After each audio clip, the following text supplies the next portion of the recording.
নিজেদের পরমাণু শক্তি জানান দেওয়ার হুমকি কিম জং উনের। যুক্তরাষ্ট্রের কথায় ইসরায়েল চলে না, ট্রাম্পকে নেতানিয়াহু।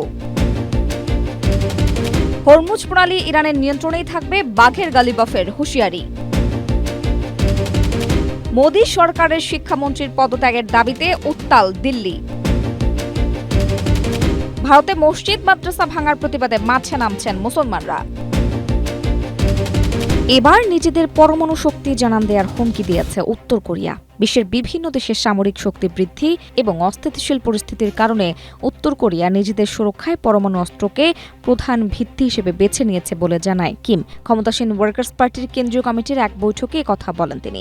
মঙ্গলবার রাষ্ট্রীয় সংবাদ সংস্থা KCNA এর বরাত দিয়ে বার্তা সংস্থা রয়টার্স এ তথ্য নিশ্চিত করেছে। প্রতিবেদনে বলা হয়, যুক্তরাষ্ট্র ও দক্ষিণ কোরিয়া যৌথ সামরিক মহড়া এবং পারমাণবিক কৌশল আপগ্রেড করার মাধ্যমে কোরীয় উপদ্বীপের পরিস্থিতিকে আরও বিপজ্জনক করে তুলছে বলে তিনি অভিযোগ করেন। তিনি স্পষ্টভাবে বলেন, বিশ্ব রাজনীতিতে পরমাণু অস্ত্রের সক্ষমতা বৃদ্ধি করা এখন উত্তর কোরিয়ার জন্য একমাত্র সঠিক পথ। পরমাণু কর্মসূচি জোরালো করার পাশাপাশি কিম জং উন দেশের প্রথাগত অস্ত্র ভাণ্ডার বৃদ্ধি এবং একটি 10,000 টনের কৌশলগত গাইডেড মিসাইল ক্রুজার নির্মাণের কাজ দ্রুত শেষ করার নির্দেশ দিয়েছেন। বিশেষজ্ঞদের মতে, উত্তর কোরিয়ার এই অবস্থান পুনর্ব্যক্ত করে যে তারা কোনো অবস্থাতেই পরমাণু নিরস্ত্রীকরণ বা পরমাণু অস্ত্র ত্যাগ করার আলোচনায় বসবে না, বরং তারা একটি আন্তর্জাতিকভাবে স্বীকৃত পরমাণু শক্তিধর রাষ্ট্র হিসেবেই বিশ্বের অন্যান্য পরাশক্তিদের সঙ্গে সমকক্ষতার ভিত্তিতে আলোচনা করতে চায়। ইসরায়েল তার কথা মতো চলে বলে মার্কিন প্রেসিডেন্ট ডোনাল্ড ট্রাম্প যে দাবি করেছেন তা প্রত্যাখ্যান করেছেন ইসরায়েলের প্রধানমন্ত্রী বেনিয়ামিন নেতানিয়াহু। তিনি বলেন, ইসরায়েল ট্রাম্পের কথায় চলে না। যুক্তরাষ্ট্র ও ইসরায়েল দুটি স্বাধীন রাষ্ট্র, যারা নিজেদের স্বার্থ অনুযায়ী সিদ্ধান্ত নেয়। নেতানিয়াহু বলেন, এক্ষেত্রে মতের মিল কিংবা অমিল থাকতেই পারে, তবে দুই দেশই একে অপরের সার্বভৌম নেতৃত্ব ও জনগণের প্রতি অঙ্গীকারকে সম্মান করে। এর আগে এক সাক্ষাৎকারে ট্রাম্প দাবি করেন, ইসরায়েলের ওপর তার যথেষ্ট প্রভাব রয়েছে। লেবাননে নতুন করে হামলা হলে তা ঠেকাতে পারবেন কিনা সাংবাদিকদের এমন প্রশ্নের জবাবে তিনি বলেন, হ্যাঁ পারব। ট্রাম্প দাবি করেন, ইসরায়েলিরা তাকে অনেক সম্মান করে এবং তার কথা মতোই চলে। একই সঙ্গে তিনি আরও দাবি করেন, তার সমর্থন ছাড়া ইসরায়েলের অস্তিত্ব টিকে থাকত না। এর আগে যুদ্ধ অবসানের সমঝোতায় পৌঁছায় যুক্তরাষ্ট্র ও ইরান। তবে এই যুদ্ধবিরতি চুক্তিকে নিজেদের জন্য অত্যন্ত ক্ষতিকর মনে করছে ইসরায়েলিরা। বিশ্লেষকদের মতে এই চুক্তি ইসরায়েলকে দুর্বল অবস্থায় ফেলেছে এবং মিত্র যুক্তরাষ্ট্রের প্রতি আস্থাও নষ্ট করেছে। ইসরায়েলিরা মনে করছেন, যুক্তরাষ্ট্রের মধ্যস্থতায় হওয়া এই চুক্তি একটি বিশ্বাসঘাতকতা। এই চুক্তিকে তারা ইরানের কাছে আত্মসমর্পণ ও অপমান হিসেবেও অভিহিত করেছেন। হরমুজ প্রণালী ইরানের ব্যবস্থাপনাতেই পরিচালিত হবে এবং সেখানে আন্তর্জাতিক আইন অনুসরণ করা হবে বলে সাফ জানিয়ে দিয়েছে ইরানের প্রতিনিধি দলের প্রধান আলোচক মোহাম্মদ বাঘের গালিবাফ। দ্য টাইমস অব ইসরায়েলের এক প্রতিবেদনে তথ্য জানানো হয়েছে। সোমবার সুইজারল্যান্ড সফর শেষে দেশে ফেরার পথে উড়োজাহাজের ভেতর ইরানের রাষ্ট্রীয় গণমাধ্যমের সঙ্গে আলাপকালে তিনি এসব কথা বলেন। গালিবাফ বলেন, আশা করছি আমরা আবারও প্রণালীটি চলাচলের জন্য সক্রিয় করতে পারব এবং আঞ্চলিক ও বৈশ্বিক অর্থনীতিতে সমৃদ্ধি ফিরিয়ে আনতে পারব। তিনি আরও নিশ্চিত করেন, যুক্তরাষ্ট্রের সঙ্গে আজকের আলোচনায় ইরানের জব্দ করা সম্পদ মুক্ত করা এবং দেশটির তেল বিক্রির বিষয়গুলো আলোচনা হয়েছে।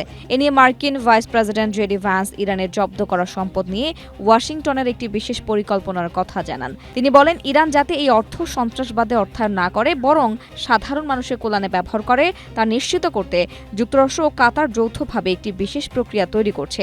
এই পরিকল্পনার মূল উদ্দেশ্য হল ইরানের অবমুক্ত করা অর্থ দিয়ে মার্কিন পণ্য কেনা নিশ্চিত করা, যা একই সাথে আমেরিকার অর্থনীতি এবং ইরানের সাধারণ জনগণের উপকারে আসবে। ভারতের কেন্দ্রীয় শিক্ষামন্ত্রী ধর্মেন্দ্র প্রধানের পদত্যাগের দাবিতে রাজধানী নয়াদিল্লিতে আন্দোলন আরও জোরালো হয়েছে। জেনজি সমর্থিত ককরোচ জনতা পার্টি বা CJPর ডাকা অবস্থান কর্মসূচি মঙ্গলবার চতুর্থ দিনে প্রবেশ করেছে।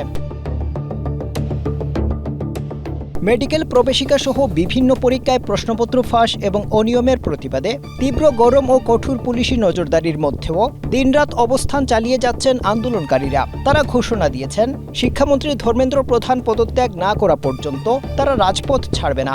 আন্দোলনের সঙ্গে সংহতি জানাতে প্রতিদিনই নতুন নতুন মানুষও সমবেত হচ্ছেন।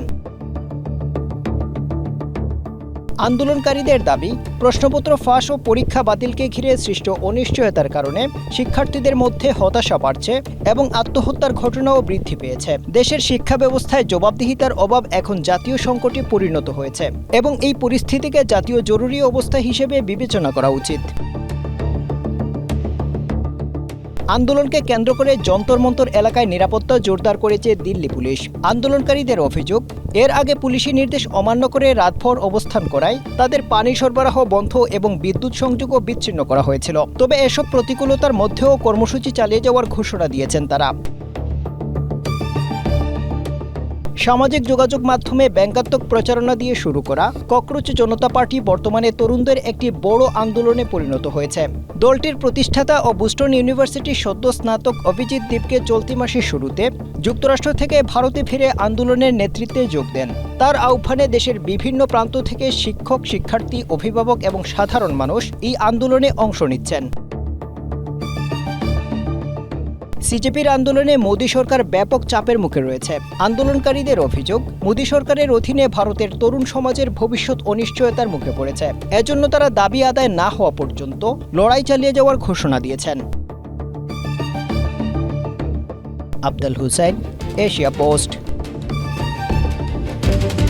ভারতের বিভিন্ন রাজ্যে মুসলিমদের মসজিদ ও মাদ্রাসা ভাঙ্গার প্রতিবাদে গণ আন্দোলনের ডাক দিয়েছে অল ইন্ডিয়া মুসলিম পার্সোনাল ল বোর্ড। সোমবার বোর্ডের কার্যনির্বাহী কমিটির গুরুত্বপূর্ণ বৈঠক শেষে আয়োজিত সংবাদ সম্মেলনে এই ঘোষণা দেওয়া হয়েছে।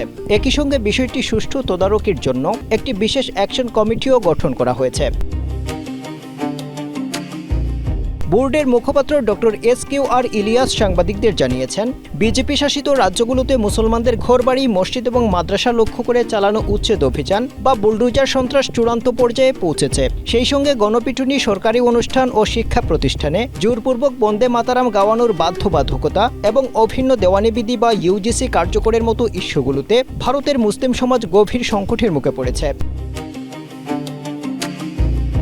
তিনি আরও অভিযোগ করেন, দেশের বর্তমান পরিস্থিতিতে মুসলিমদের জীবন, সম্পত্তি, সম্মান, ধর্মীয় অধিকার এবং বিশ্বাস ক্রমাগত আক্রমণের শিকার হচ্ছে। অথচ দেশের কোনো রাজনৈতিক দলই, এমনকি কংগ্রেসও মুসলিমদের এই সংকট নিয়ে জোরালোভাবে সোচ্চার হচ্ছে না।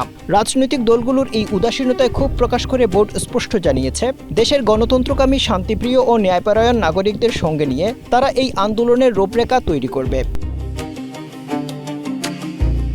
এছাড়া মধ্যপ্রদেশের কামাল মাওলা মসজিদ নিয়ে হাইকোর্টের সাম্প্রতিক রায়ের ব্যাপারেও গভীর উদ্বেগ প্রকাশ করেছে অল ইন্ডিয়া মুসলিম পার্সোনাল ল বোর্ড। তাদের মতে ঐতিহাসিক প্রমাণ ও ব্রিটিশ আমলের নথি উপেক্ষা করে এই রায় দেওয়া হয়েছে, যা 1991 সালের ধর্মীয় উপাসনালয় আইনের পরিপন্থী। ল বোর্ড হুঁশিয়ারি দিয়েছে, দেশের নাগরিকদের ওপর জোর করে বন্দে মাতারাম চাপিয়ে দেওয়া ভারতের সংবিধানের 25 নং অনুচ্ছেদে বর্ণিত ধর্মীয় স্বাধীনতার অধিকার লঙ্ঘন করে। যদি কেন্দ্রীয় সরকার এটি বাধ্যতামূলক করার কোনো চেষ্টা করে, তাহলে কঠোর জবাব দেওয়া হবে। পাশাপাশি উত্তরাখণ্ড ও গুজরাটের পর আসাম, মধ্যপ্রদেশ ও মহারাষ্ট্রে যেভাবে ইউনিফর্ম সিভিল কোড বা অভিন্ন দেওয়ানি বিধি কার্যকরের পায়তারা চলছে, তার বিরুদ্ধে আইনি লড়াই চালিয়ে যাওয়ার ঘোষণা দিয়েছে ভারতের শীর্ষস্থানীয় এই মুসলিম সংগঠন। Afzal Hussain, Asia post.